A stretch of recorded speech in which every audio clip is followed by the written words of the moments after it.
السلام عليكم ورحمة الله وبركاته. ألابتنا إني هيا مانتا وفرسيد iyo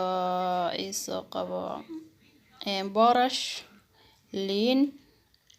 baradho saliida qumbaha ah iyo saliida isoo qabo kalluunka intaas aan isku daray caano yogurt intaas aan isku qasay marka isku qasaysid aad ba isku dhexgelinaysa marka isku dhexgelisid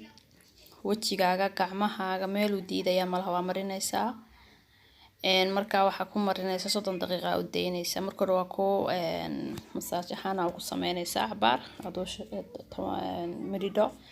ka bacdina waa ka dhaqaysaa 30 daqiiqo bacdi waa kaasada gacanteeda marka dambana say noqotay ma sha Allah haye way ni soo badinaa insha Allah.